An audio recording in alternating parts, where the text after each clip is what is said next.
support. So Nick is going to come out and speak to you, give you some good kind encouraging words. Then our wonderful Lana's going to come, and then you're going to speak. Yet again. So Nick Lambert, right? I think you know it. Thank you very much for being here on behalf of all of us at Realty Strategy. We're excited to have you here tonight. What an amazing winery for all of us that did not know this was here before. Definitely, hopefully you'll come back on your own, buy some wine, enjoy some time together. I was really impressed with everything that Lana and her team did to set this up tonight. This was actually all Lana's doing.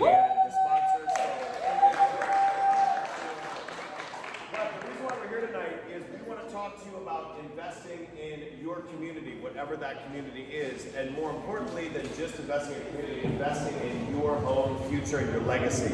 I think a lot of us get caught up in, I'm going to buy a place for myself, put a roof over my head, or as I like to call it, mattress money, because you're sitting there, you're sleeping in the house, it's going to hopefully appreciate value, at the same time you're paying down on that record low interest rate note, and that's your investment, and you kind of just you fall asleep there and that's it, and it appreciates over time, and you're building a legacy for your family. That's amazing. But what we wanted to do tonight was expand your thinking and expand your options, because maybe you have been thinking about going further and starting to build a portfolio of wealth for your retirement, for your family's legacy, and that's going to come from going beyond that mattress money, as I call it, to what we call mailbox money. And mailbox money is when you are literally getting checks in the mail, but that ages me at this point. I've been doing this for 23 years now. We use Venmo and Quick Pay and Zelle and all that to get our rent money. But the bottom line is right now in almost every neighborhood in Chicago and the suburbs, if you buy right, you will cash flow on a property. And so I can't think of someone better than our friend Don to come in and talk to you about exactly what the options are to go beyond just the mattress money of buying a place for yourself to live in, but mailbox money. And that is actually becoming an investor in real estate. So I wanted to just start us off by saying this is our first live in-person in 16 months, but it is the first of many because I was starved for it. I think most of you were too. We did Zooms, we had Barry's boot camp, we had yoga, we had every possible mortgage financing, home staging, all that stuff through Zoom, and I was so bored of sitting in there in my home office, you know, waiting for us to be back together. So now that we are back together, this is the first, this is a kickoff. We're going to be all around the city and suburbs doing these with a variety of topics. We're not just going to talk about real estate, we also talk about personal finance, health and wellness, and charity and community. We have not done a charity event in a while, since November, December, so it's time for one of those. So stay tuned for all that. But for tonight, I wanted to introduce the lady of the hour who put this all together. It was her brainchild, Lana. Wow, we have a full house. I feel like I'm having my own party. I love it. We are so excited to be back, and I just want to make sure that I'm just going to talk to the agents in the room because I know there's a lot of you guys right now. It's hard out here. So I just want to say take care of yourself because people don't understand what we're doing to get these deals closed. Nobody's going to ever understand it unless you work it. And we know, if anybody doesn't know me, you're an agent, I network with all of you. We should work together because we have properties in this place. I'm about to take Charles out. I'm not telling y'all. Charles is about to go in my trunk because he has something coming and I need it first. So if you guys need anybody trunk hiding, that's what you need to do to get properties today. So I'm going to go talk to Charles, okay? So that's how it's going right now, and I understand. And this is what we need, right? This is what we need because people ask me, why do I stop by your open houses? How can I be relationships with you guys? And how can I be relationship with my client to say this agent is great and has this great property. I've been there. I stopped in the open house. You should buy. That's what we need to start doing because that interface is how we're going to start winning these properties. And that's my tip to you guys as a real estate agent, right? So I'm so excited. Victoria's going to be like, tomorrow we're going to do another event. Victoria, don't. Next week, Friday, we'll have another one because now I'm back. Everybody knows that's the only way that I got clients before was interfacing and relationship, and that's what I think is the most important. And so that's why I built these relationships with Country Financial. Where is Ed? Ed, yes! Ed. We build these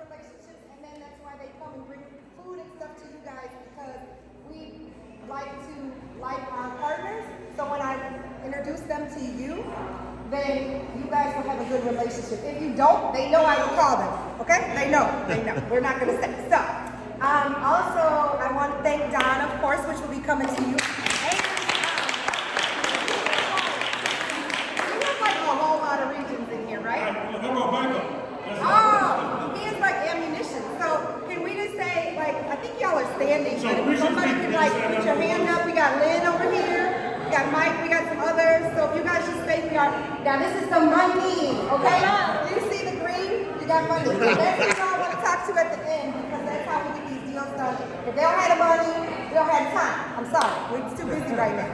So make sure that you talk to them. If you guys don't know, we have a show. I gotta give our little plug. We have a show, Spilling the Tea on Real Estate, and we do topics. You don't have to come to us. You can still hear from different people that come on. Don is sponsoring us right now, and you can still talk to your agent about it, but you'll get information. It's on Fridays at noon. And the reason I say that is because we bring up some topics there that you may not know about, and then you can talk to your agent. And one of it is about being strategic. I think this week is going to be being strategic on how you can win some of these deals. And Don is the one that I know has the most interesting, can I say that? Interesting, yeah, you can say it. Interesting financing that can work for people that is not mainstream, right? So everybody's situation is different. I'm going to leak something that I don't like to share with everybody because I want it for me. 100% financing is nowhere out. Now you tell me you find it, you're not going to find it. He has 100% financing. My clients have gone through. We've had a lot of those. They work. I don't only use it. What is it? I'm the product of the. Someone tell me. All right. So I actually use them, and I can tell you if you want to talk to me at the end. Ed, don't forget, we want you to come up and talk to them because you guys have a program for investors when the home is vacant, and right for insurance. The builder's risk. Yeah, what's it called? Builder's risk. Builder's risk. I knew that. I just want to test y'all. Builder's risk. Yes. So we want you guys to know about that. He will share that with us. So I want you guys to have a good time. We can get food. We can be casual, right? So if you want to get food as you go, that's fine. I know people are probably hungry. Oh, I have to just say one more thing. Exit people, raise your hand because we're kind of hot. Woo!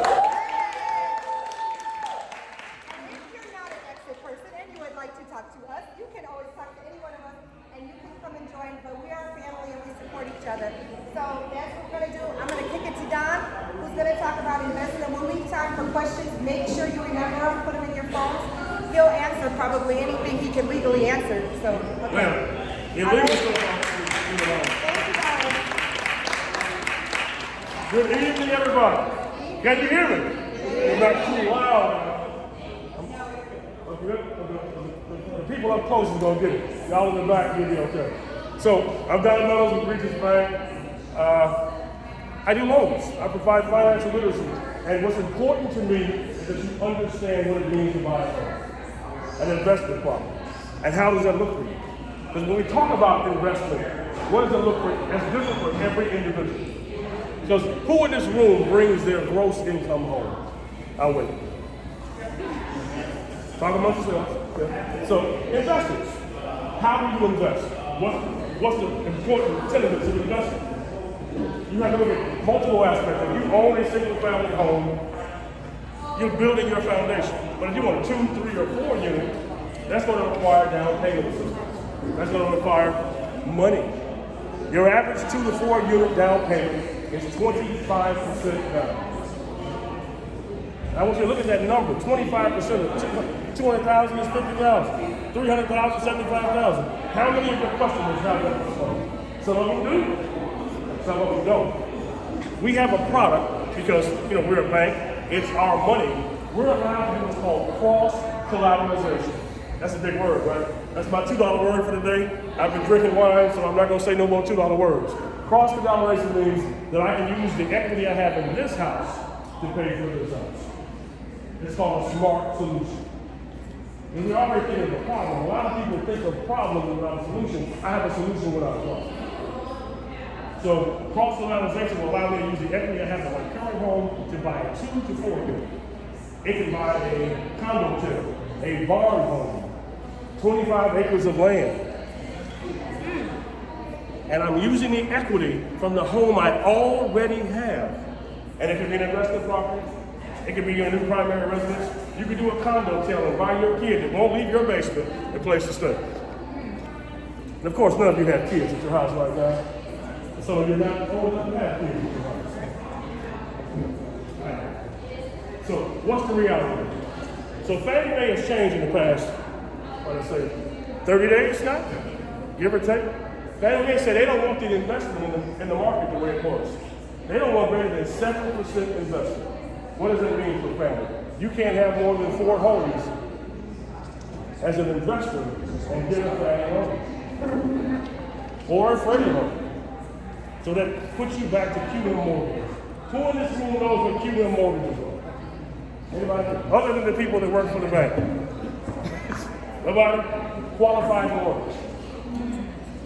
The CFPB said you had to have a qualified mortgage. It could not do harm to the person. That's your brokers. Your people that are spending money that are not regulated by a bank can do non-QM mortgages. But that changed when COVID hit. COVID does not allow a lot of non-QM mortgages. So a lot of the lenders that you went to, I'm not going to name no names, but I give nobody credit up here but myself. They allow you to do bank statements. They allow you to do 60-65% loan to value loans and not use tax returns, not verifying you had the ability to pay. Put people in harm's way just to give them mortgages. We did that before it was called crisis. We're not doing the crisis. So right now, those loans are not available. So what do? As Regions, as a bank, as a community lender, as a community advocate, we make sure that you can afford what you do, even if you're an investor. So if we tell you if you do it, and this is what you plan to do as an investor, and you don't file taxes, it's a hobby. It's not a career or a profession. So stop filing things in tax returns that don't make sense. Because your need for instant gratification is going to stop outweighing your common sense in 2021. We're not doing that anymore. What's the reality? 1 to 4 units as an investment is real. You can do it. You can use the equity of your property through cross-fertilization. Fannie Mae will allow you to do a single-family purchase with 15% down. You can do a 2 to 4 unit. And we even have products that are available for a jumbo renovation. And I know right now, and I've checked the waters, who out here are doing jumbo renovations? That's over $548,000. Who's doing them other than hard owners? Nobody. I said it, I can stay on it. Nobody. We're doing jumbo renovations on properties at a bank. Why? Because we're using our money. It's called a portfolio loan. That means it's our money. When you pay your mortgage, my face is going to be on your mortgage statement. You're going to see me every month. Hey, so when you're ready to refinance, I'm calling. Somebody else calls you, you go in. Because that's the reality. We're looking at making you and solidifying your foundation. Because if you're looking to be an investor and you don't have a foundation, you started off wrong. Because what's the point of honing or trying to be an investor if you don't even have a place to stay? So we try to teach people what the foundation of investor is. So a lot of investors are thinking about flipping a house, being a landlord. How are you coming into the market? Either you're owning the property, you're like rent, you're counting doors, as we call it, or you're flipping properties. Flipping properties is one and done. Now we're currently in a seller's market. Is that safe to say, Exit Realty, we're in a seller's market? So you can put it out there, it's going to sell in 38 seconds, right? But it's done after that. You've made all your money. Hey, you have to look at that, 4-month window? In that 4 months time, how much the acquisition? What's the ARV? What did it cost you to sell? What did you make? What is the time frame? And if you recreate that, how much money are you making on average? Or if it's an investment you're holding and you're holding yours, that's residual income. You'll hear that term, residual. That means you keep making it. See, that's my second $2 word today. Okay. That bourbon weed is not bourbon. I have two $2 words now. So what's the reality? To be an investor means you have funds that are available to reinvest in your community. But understand you must know the community you're investing in. Because they'll say that it's easy to flip. Somebody's been up at 2 o'clock in the morning thinking they're flipping houses, cogs and cheats. So I bought a house with no money. That's not real. This is not TV. You're in Illinois. You walk up to one of these sellers and say, I got no money, but I want to buy your house. What's going to happen? You're laughed at. It's not real. Because what do we want to do? We want solid buyers with solid loans on solid property. And you do that by having a solid force of income and revenue. Capitalization is key. So your customers must know what they're doing and how they're doing it. So they come to us as an education and a financial source. So we teach them first. How do you teach somebody? Teach them how to live within their dollar. Because everybody doesn't bring their dollar home. So they know how to live within that. And as an investment, we have to make sure that investment is going to net a return. What's the point of doing an investment? You got no money coming back. So as a rule of thumb, my number is 55. I'm gonna pick on somebody. I got to. Ed, I got to do this right there, Ed. What's the number? What's the number investors tell you when they're looking at a property? What's their capitalization rate? How much are they in? The hard money says 70%, right? That's the magic number? I know better than that. I know better than that. Who got it? So investors, the ARV, acquisition and rehab, what's your magic number? 70%? Ooh, that scares me. Right? 70% means no room for error, right? 70% means you are maximizing the rent in the market, and HUD just changed what the real income is June of last year, right? It's no longer one person, it's 2 persons per bedroom for Cook County and HSA, which is Cook County Housing Authority. That means you're not getting the same money you were per unit. And each zip code changes what you receive in rental income. So as an investor, if you get 70% after rehab value, are you flipping or holding? So that's the question, which investor are you? Flip or hold? But if you're holding it and you're at 70%, you're gonna run into some red margins, right? 70%, you flip it, you're not holding on, you have a 30% capitalization rate, you're looking good. You're holding on to it, you got a problem. So my magic number is 55. Not only is it the speed limit, it's the price to go. That means if there is some error, room for error, you flip at 55. You keep at 55. It gives you a margin of error. It's a recapture rate you can live with. And why is that? We're talking about residual income. Building generational wealth. You've heard that term once or twice before, right? Putting something for the people to come behind you. What's the reality?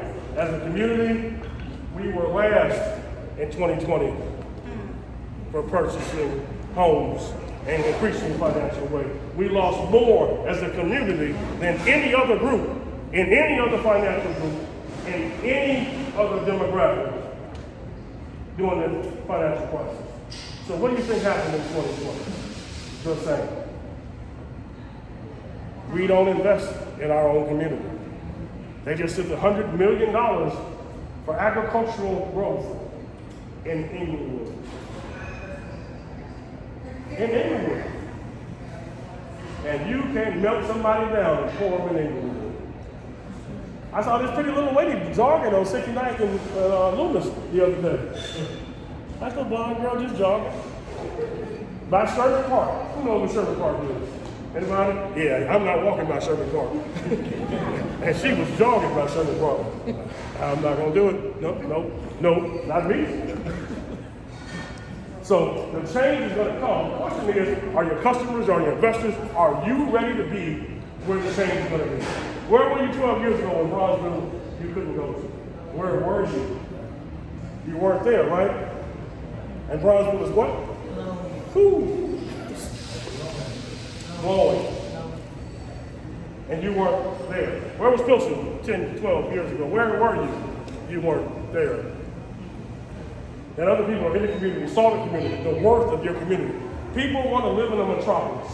The reality of living in a metropolis is understanding how to live in a metropolis. Chicago is the 3rd largest metropolis in the United States of America. 11 million people in Cook County, 3 million people in Chicago. It's a reality. No one wants to pay $14,000 to live in Country Club Hills. I'm sorry, I'm not swinging on Country Club Hills if you live in Country Club Hills. But the city of Chicago taxes are cheap. Right? So it's about investment, return of investment, and how does the capitalization look? So as a lender, we have a real common sense conversation with you. As an investor, do you file the income? That's a yes or no, right? Having your investors say, I do this, what had happened was, that's not real. If they're not filing it, it's not money. As a lender, if they don't file it on their taxes, we cannot use it. That's their rental income, that's their property income, everything. We can't, they write it off, it's written off, it's gone. Now if they file it, there's some information we can add back to their income, we will do. We will also look at their year-to-date profit and loss. But once again, they must file the income on their taxes. And they have to discern whether they're going to be owner-occupied or investment purchase. It's pretty much the same, 25 to 30% on the downstroke. The question is, if they don't have the capital, the capacity, we can use the equity in their primary residence to put down as the capital in their home. I'm gonna wait for y'all to take that in. Are there any questions so far? I'll take, what you got? Anybody? Nobody? Let's start on this side of the room, I'll work my way, work it over. There we go. Kim.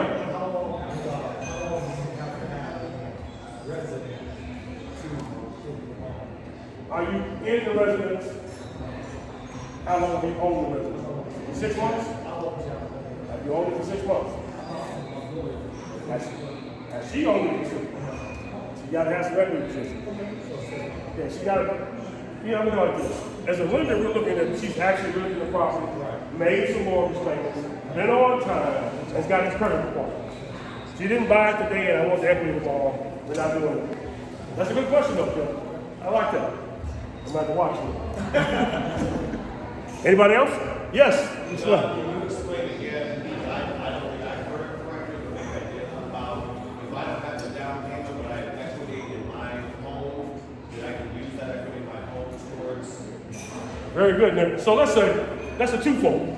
So let's say, Nick, you have equity in your house. It's a wonderful house. You got $300,000 in equity. You want to buy this investment property. It's going to cost you $200,000 in down payment. We can use the equity in your primary residence and put it as your down payment on your investment property. And that is, we only need 11% for that purchase on a single family. We need 20% on 2, 30% on 3 and 4. And we can use the equity in your home to purchase. I gotta see, since Nick brought it up, I can add to that, right? So let's say you got one of those wonderful situations, partners are together. This partner has all the money. You're the partner with the money. You're the partner with the credit. But you have a 780 score, he's got a 580 score.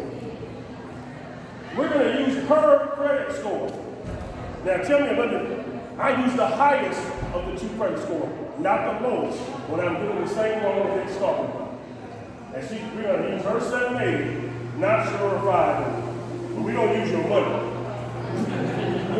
Still gonna use your money, but not your credit. As long as your money is equal to the mortgage payment. I'm gonna say this again. Not can make the mortgage payment. He can be deadbeat husband. Put this down.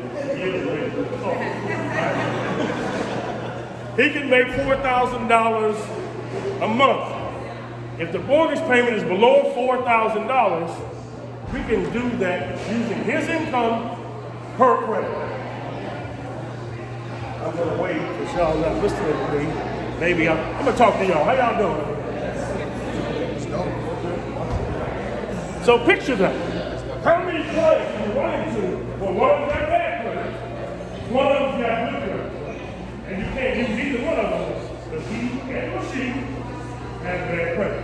They both don't qualify. And you need him and her because they make the lion's share of the money. So in this, we're going to create investors. We're going to create investors. Because we're going to use his bad credit and his good money. We're going to use her good credit and no money. We're going to figure this out. We're going to talk to her later. Yes, ma'am. 680.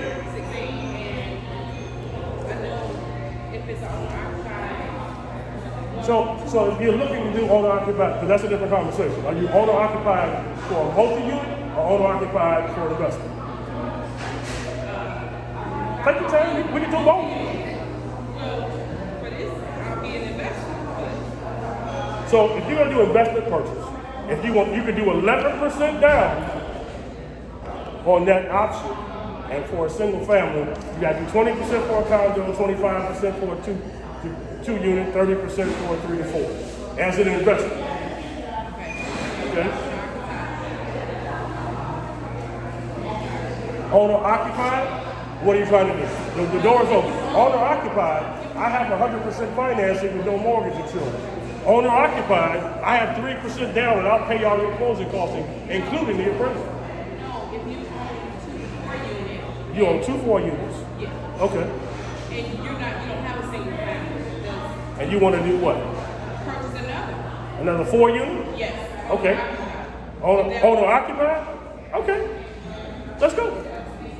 Use the equity out of either one of the two. Put down your 25%. Let's call it a day. You're going to need a 680 score, and we off. We go. Ed. This is residential. We do not do commercial. Greater than 5 doors.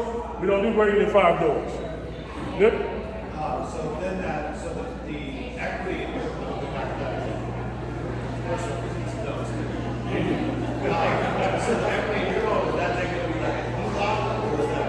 It's going to be a lien against that property for that amount. We're not pulling any physical cash out. We're porting it to this one particular loan. It's going to be a lien on that property for that amount. No.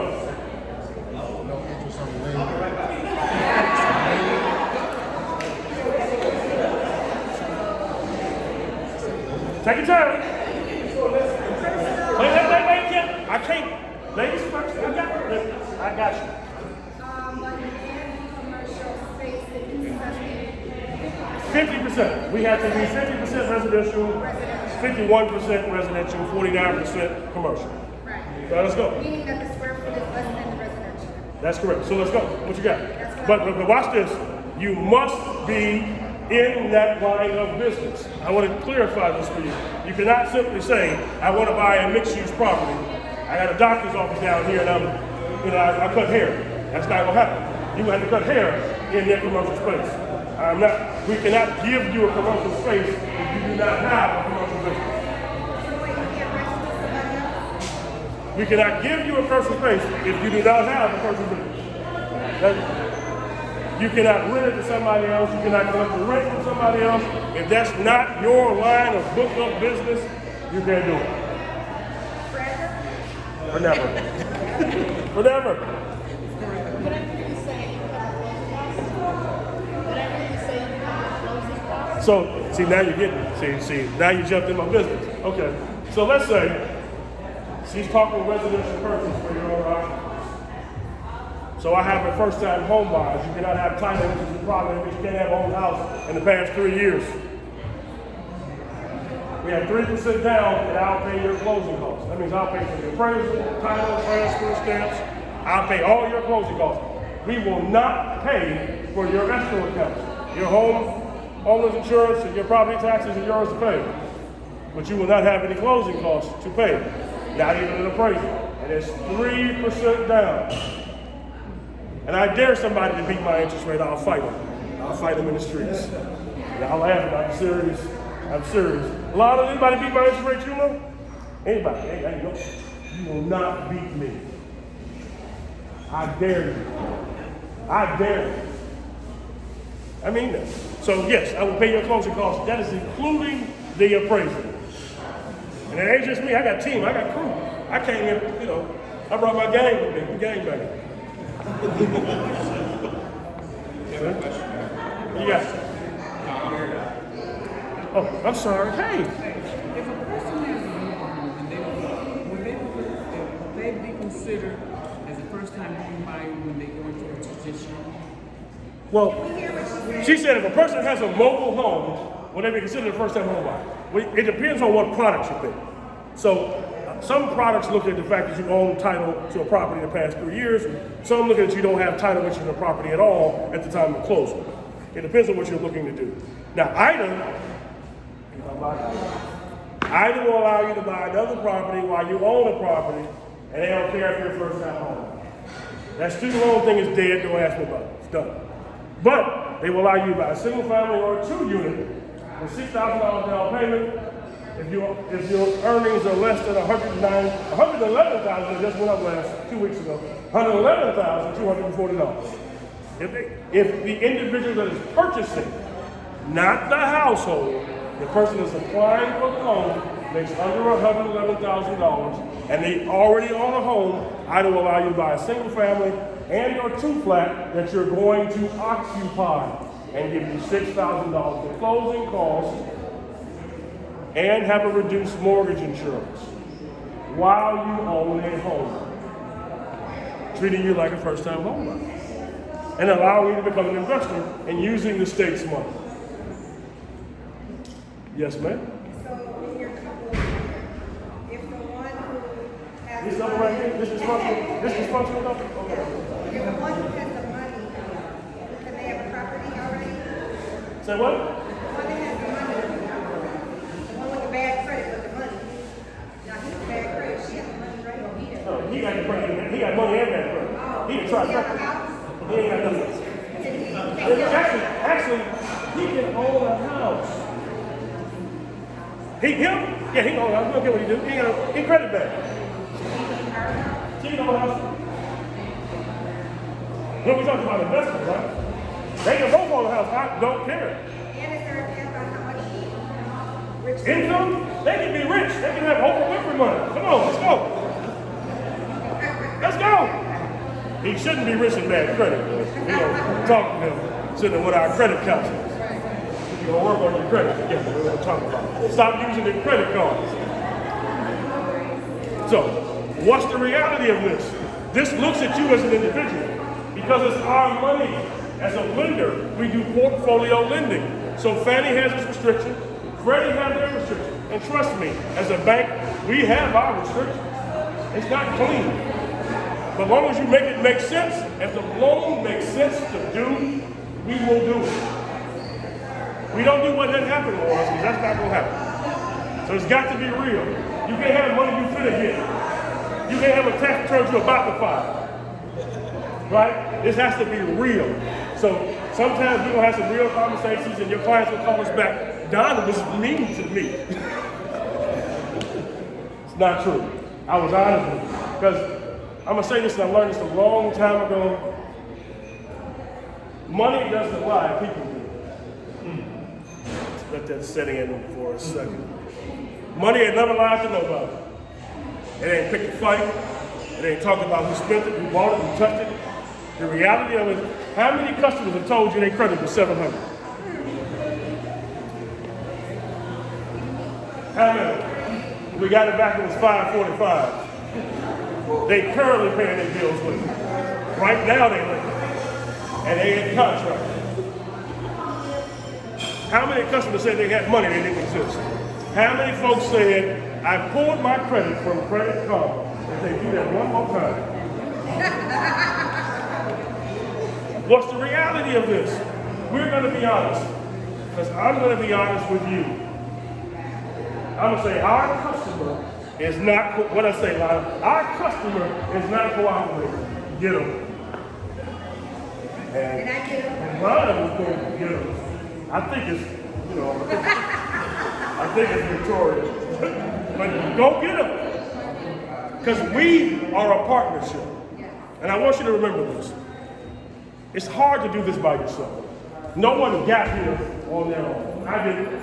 I don't know about you, but somebody helped me. Somebody educated me. Somebody brought me where I needed to be and helped me get through this. And if the day you believe you know it all and you don't need to learn anymore, quit, retire, and go do something else. I learn every day. Every day. And I have a team here. This is my team. You have a team I stand up front. Come on, this is my team. And I promise you, if we have a question that we think about, we do a little group chat, a group text message, and then with the phones get the ringing. What do you think? How are they going to react to this? What do you think the customers are going to do? Because what is our reality? We have to make sure it makes sense for you so it can make sense to us. So investing in property is a reality. That's how you make money. So you have to discern whether you're going to be an investor that's flipping or an investor that's purchasing. Yes, we'll allow you to use the equity in the property. Yes, we'll allow you to use the higher of the 2 low credit score. We'll do 2 to 4 units, 9 owner-occupied, up to 25 acres. Take your time. So, when we're talking about investing, I need you to think about it. Talk to your customers. Because I need you educated.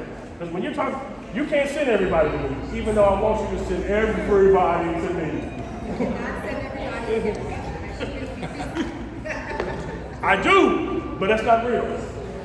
I'm not looking at renovation loans, your 203K, $100,000 loans. Please don't send that to me. I don't want to do it.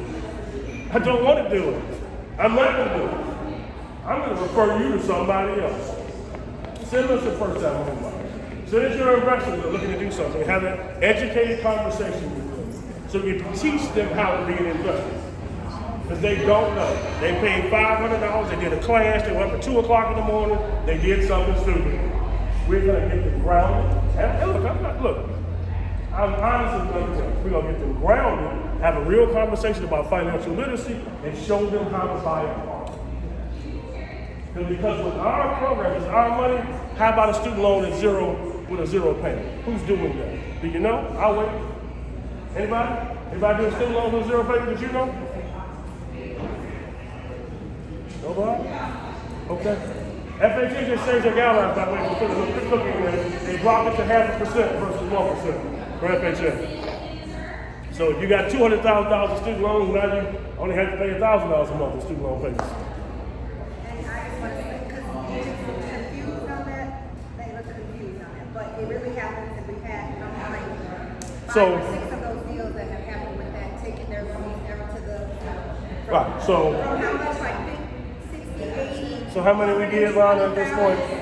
So if your student loans, I think we allowed to have a customer with $220,000 in student loans. They had a zero payment through the income-based repayment plan. And we used the zero payment. That gave them 100% financing. And they brought their rate down, bless you, to 2.75% with no MI. And they still call me, and they help. Still come. That's the reality of creating financial literacy, home ownership, and community wealth. Kim, what you got? You got a question? You got it? Actually, I'm basically saying what you said. Don't sit on that. Don't sit on that. No, and don't pull it out. It's not a piggyback. Right. We had that problem before when people pulled the equity out of their homes, bought cars, and 80-inch plasma TVs, and all that craziness. That is not a piggyback. If you're going to use that equity in the house, use it to build more wealth. I like that, Kim. Thank you for keeping your eyes. I appreciate it. Oh, you a smart man. I saw how you did that. How many years has it been, Kim?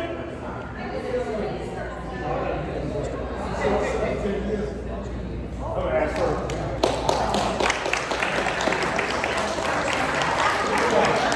I had a meeting question on the spot. I'm not trying to get you in trouble.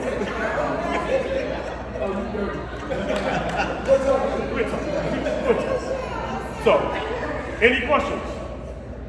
Y'all clean? Y'all clean? Y'all good? Y'all got no questions? Yeah? You did that good, huh? Region people, you got anything you need to say? Howard, you be so kind? Could you? This is my boss. Howard Astor.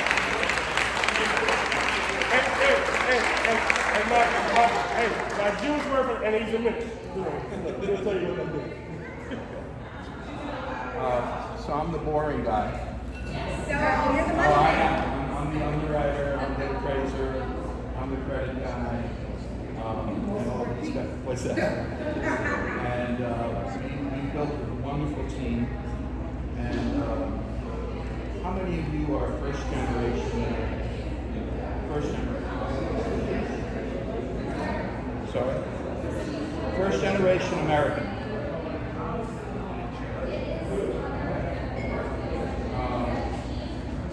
I'm a first generation American. Right? So if we thought about stereotypes, we probably wouldn't have thought that, right? See a white guy. But my parents came here in 1948, and they came literally with the shirts on their back. And they didn't buy their first house until my brother was in college. I was in college, and my little sister was in high school. And they saved up enough money to buy a two-family house in Far Rockaway, Queens. Far Rockaway, Queens.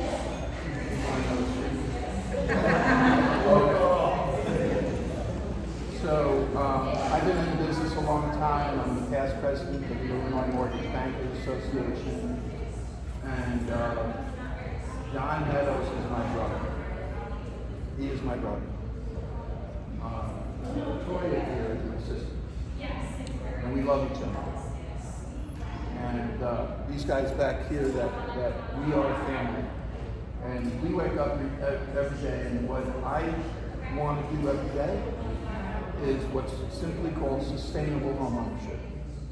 I can't put anybody in the house that I don't believe they're going to be able to be successful in staying in the house. I have had the experience of having to take people out of homes, and you don't want to be there. So for me, it's about making sure that people can afford it, whatever program, smart solutions, this, that, the other thing. For me, it's about taking a look at everything and making sure, yeah, we got this thing squared off, and it's going to be good. We want to do as much of this business as possible. We've only been here in Illinois as a residential lender for 3 years. The bank's been around for 125 years. We're the 15th largest bank in the country. We have $128 billion in assets. Last year we lent $12.5 billion in residential loans. Most of that is on our balance sheet, about 60%. 40% we sold to Fannie Mae, Freddie Mac, FHA. 60%, it's actually on our balance sheet, people paying us. We love the mortgage business. When I opened up, I'm not going to talk for very long. When we opened up, we have some programs that are for our CRA communities, community reinvestment communities, low moderate income, which we didn't need to have here since we don't have our branches here. So when we were planning this, I said, hey, am I going to get the affordable 100? Am I going to get the affordable 97? And they said, absolutely. We want you to go there with all of our products and programs, and we want you to make as many of those loans as possible. It's good business. It's literally making dreams come true. Like when my mom and dad were two families. So 3 years later, Mr. Don Meadows is the number one mortgage loan officer in Regional Bank. Right? We operate in all of the South and Midwest. We operate 1,600 branches, and so we have a big footprint with a lot of bank customers, which we don't have here. Don is the number one CRA low moderate income lender in the country for Regional Bank.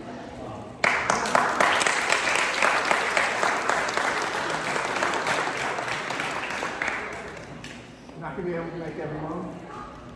My philosophy always been, good news fast, bad news even faster.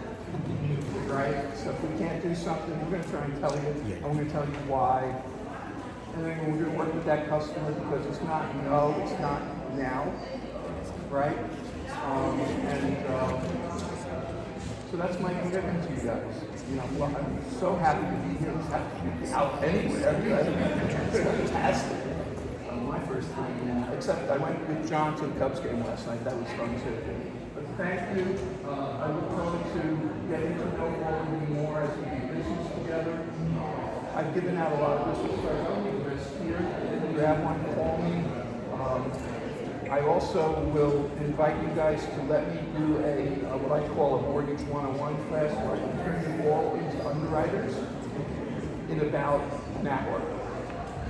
So we can do a class where I'll literally show you how we underwrite homes. And then you start underwriting. It's fun. I'll let you guys decide if you want to do that in the future. Okay? Thank you. Thank you for having us. So guys, we are not done yet. We have a raffle or two from our friend Ed, who is the insurance agent to the stars. And I can tell you, if you have ever been an investor with a vacant property like yours truly seems to always do, and get messy with his investment properties and flips. If you guys don't know me, go on CNBC and look at the DE. That had a real nice, nasty episode of that. That was my claim to fame for a while. We're past that now, I hope. But Ed has a product for all of the different good and bad things you can get yourself into with investment properties. So I wanted to bring Ed up. Ed is going to close us out. I do want to thank again the gentleman at Regions Bank. Don taught me 3 different things tonight. As you could hear me questioning and asking things in the back, I really learned a lot. I hope you did too. But we're going to have Ed actually close us out this evening. And we heard he has some raffles for us. Yeah, I didn't get no tickets today. So first of all, I was actually asked to do this event yesterday or Saturday. You know, Kirk Reggie Jr. was from here. He's actually out of town. You all know Kirk, I'm sure. Making money somewhere. Yes. So, but first of all, I want to first say I have a raffle. I want to make sure that everybody's business card is in here. We're gonna do like 3 or 4. So we talk about investment, right?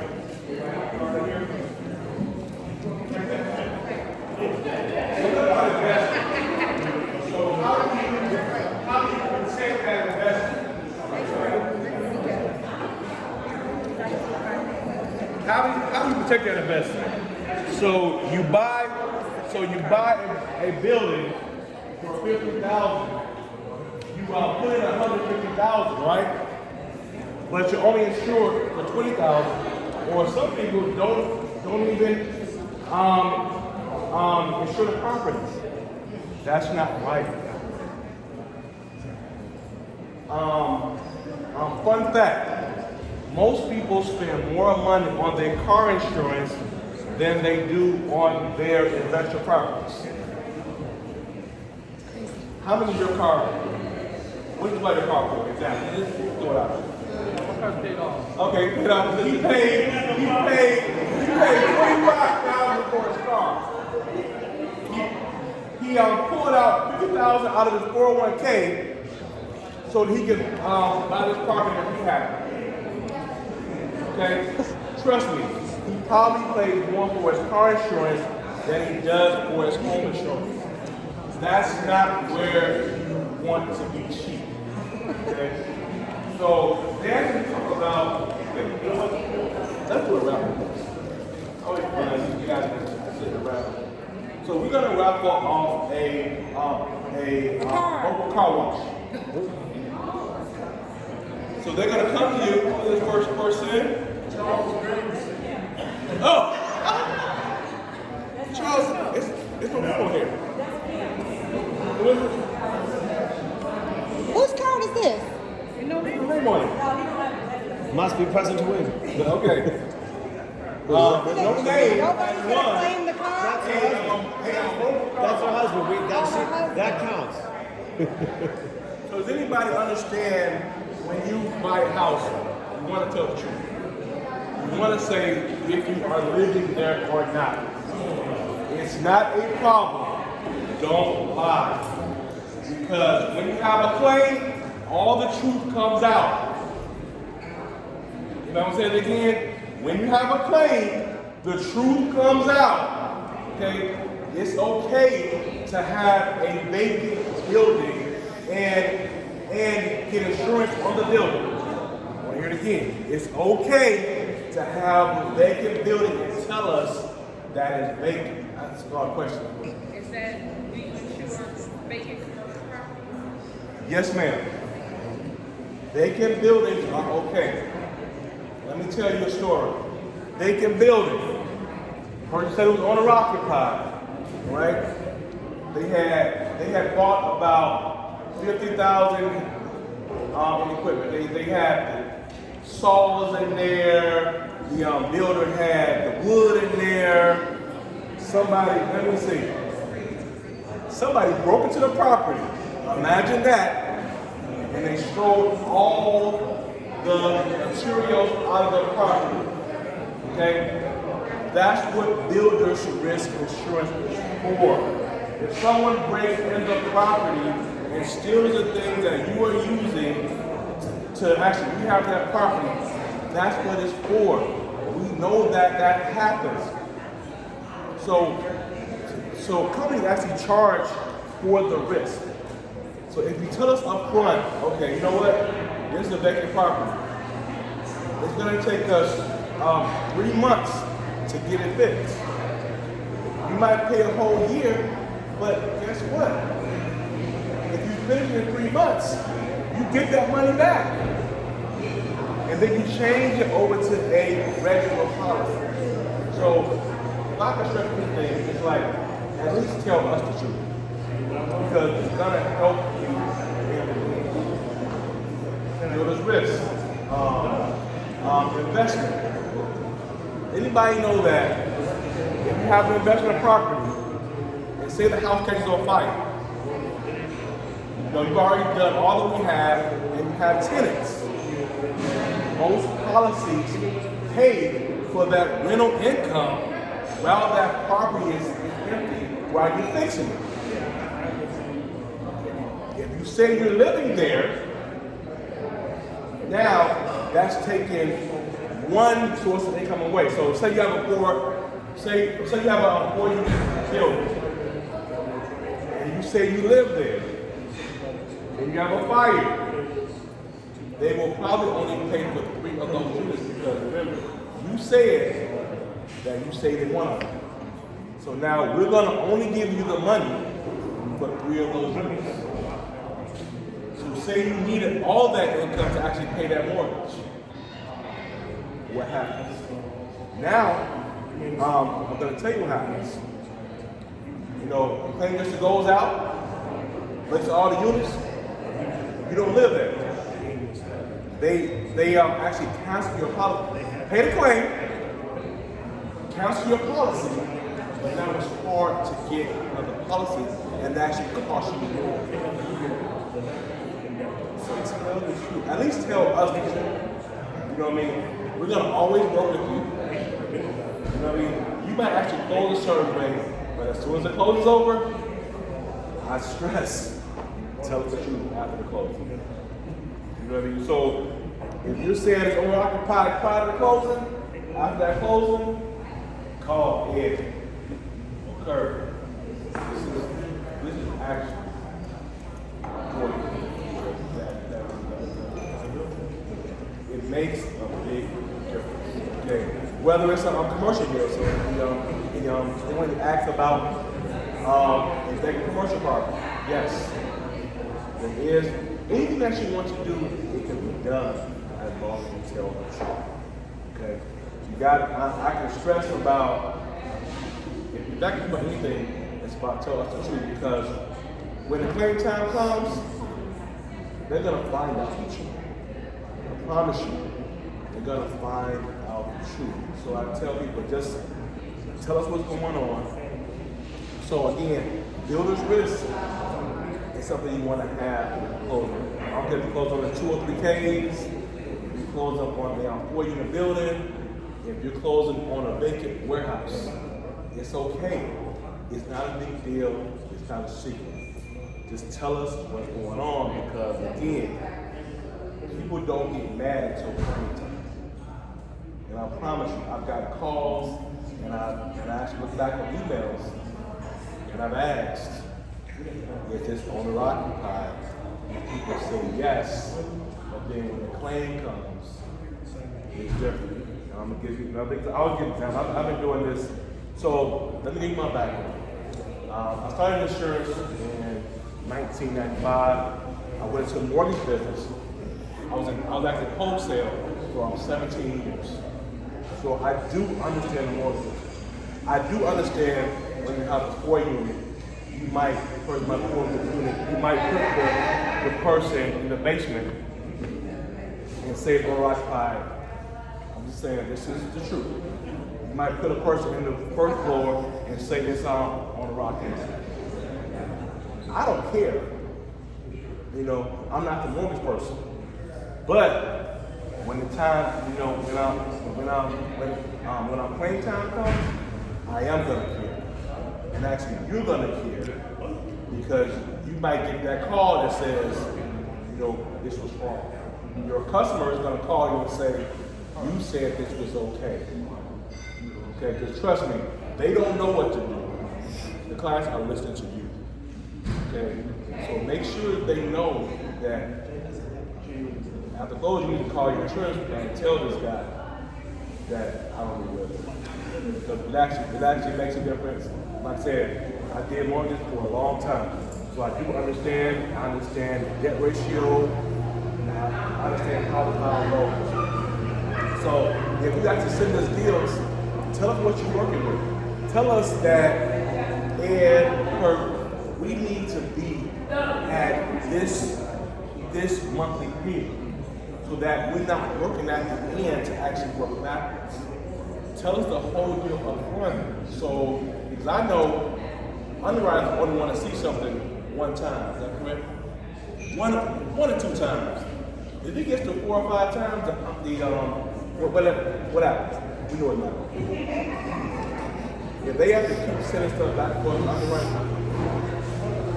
but just ask what you want to have up front so that we can help. We actually can help. We're not here to kill the deal, but we want to make sure that the client is actually protecting their investment. That's what it's all about. Does anybody have any questions about insurance, claims that they what we look at?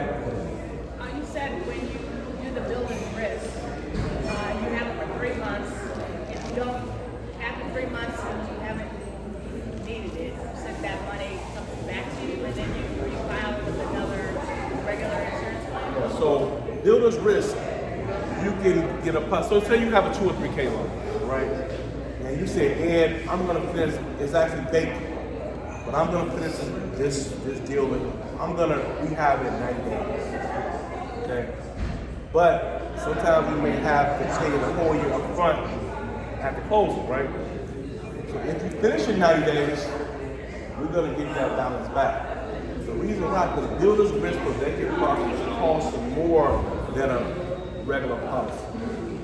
So I actually tell people, most people say they're gonna finish in 3 months, but most times, honestly, what I've seen is 6 to 9 months. It's a 6 to 9 month turnaround. Okay. So I tell people to pay 12 months. Now we can do a 6-month policy, but I tell people to just go ahead and pay a 12-month policy. If it takes you more than 3 months, 5 months, we just get that balance of money back, and then we're gonna redo the policy for a regular investment policy. So you can do that. Also with vacant properties, make sure, so most vacant policies are like when you buy a Benz, it's actually a la carte. So make sure you have all the different coverages on there. The water coverage, possibly sewer backup. Vandalism is a big one. Remember, these policies don't come with those riders. So definitely for vandalism, if your client is buying a property, sump pumps, water, all those things are actually a la carte. Okay? I work for Metro Financial, but we do outside lending. We do outside coverage for those type of properties, and they are a la carte. So when you look at them, vandalism is a big deal when you're buying an investor property. Somebody breaks into the property. I had like 3 of those last week. Property was vacant, redone, totally. Person bought it, redone. The day it was sold, someone mysteriously broke in to the property and stole everything in the property. The refrigerator, the furnace, everything was gone. Okay? Everything was lashed and covered. My thing is, you want to always be covered. It shouldn't be any gaps covered. So help your client read the policy. If you ask for those different things, it actually helps the policy. So make sure that even if it's not me, it won't occur. Vandalism, sewer backup, those are the two main things. Water and vandalism are actually the biggest claims when are the biggest claims on investor properties. Any other questions about that before I do my next raffle? Next raffle. Good question. Okay. The next raffle is.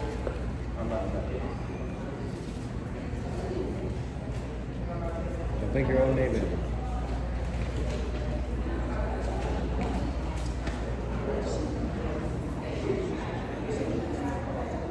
It's going to be Lynn Sherwood. Lynn Sherwood. So I'm actually going to do 4. Lynn, what we win? Go get it now. Wait, what? Yeah. You keep pulling.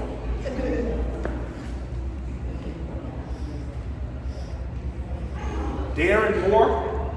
Darren Moore.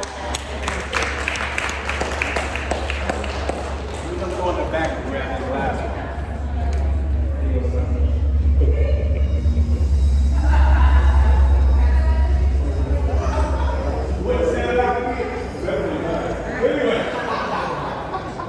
The next one is Donna Crane. So I want to say, you guys have a lot of choices that you can choose, people out there. But here's the thing about it: we all know what we're doing, okay? And we're gonna take care of your home. We're gonna give them that special personal touch that that we have. So think about insurance. Just my name is Anthony. Thank you, guys. All right, guys. Well, thank you very much for coming. Lana, do you want to say anything else? Thank you. Thank you guys for coming. We're so happy to see faces.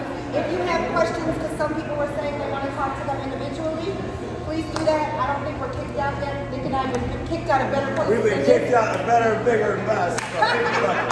Also, they are selling their wine, so if you're like me and kept going back there and sneaking around the corner to get more, they do have bottles of the wine. We do have a little bit of the snacks left. If you were wanting to catch any of this again, we will have this up on YouTube by the morning, and all the exit agents here will have a copy of it as well. So if you have a friend that wanted to listen to this or get in on any of that good stuff. So again, thank you guys very much for coming. We got a couple minutes left. Talk to Don, talk to Ed, anybody here. Appreciate you guys. Thank you. See you next month.